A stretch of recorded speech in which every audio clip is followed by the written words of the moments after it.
Time for another episode of Campground Construction.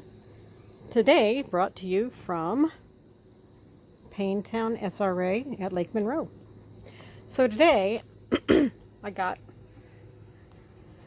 to thinking that there has to be a way that I can wire in the DC from the lithium without having to disconnect all the factory stuff. So what I've done is disconnected the coach battery pack there, so there's no power interaction from the back of the coach. These batteries are disconnected. Now, when I did that, of course, everything was dead, except I had the converter running on AC power, which meant that the coach still had DC power through the converter. So then I disconnected the converter, unplugged it with the AC plugged in, and voila, no DC anywhere. So I thought, well, I wonder if I can disconnect that, and then what if I pull DC power from the lithium bank into the secondary lugs and well, right now that's the hillbilly way. I could do the breaker, but boy, is it a lot easier just to unplug that sucker. And then run the coach DC system off lithium, because this is simply feeding straight into it. It thinks it's coming from the converter, so it just goes straight into the bank and runs all the DC. But it's not charging anything because the house battery bank is disconnected. The lead acid factory installed bank is disconnected. So here, now everything's working as, so you saw the little light was on up in the front. And so what I'm going to do now is I'm going to disconnect. Here I put in this happy fancy little DC so I could disconnect it if I just wanted to run off of, I don't know, charge up the house batteries or something with the converter. So let's disconnect here.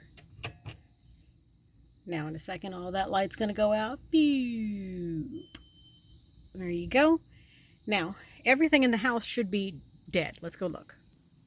Yep, as you see, the steps go back in off of the coach chassis battery if there's no power detected from the house batteries. So if the house batteries were dead and the coach, you would still be able to put these up and drive your coach away. That's the point.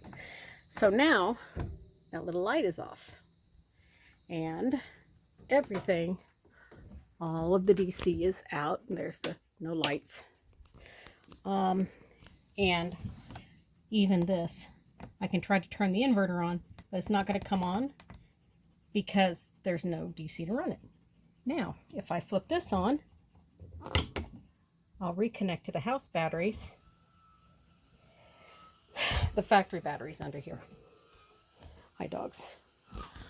And then, voila, that's all back.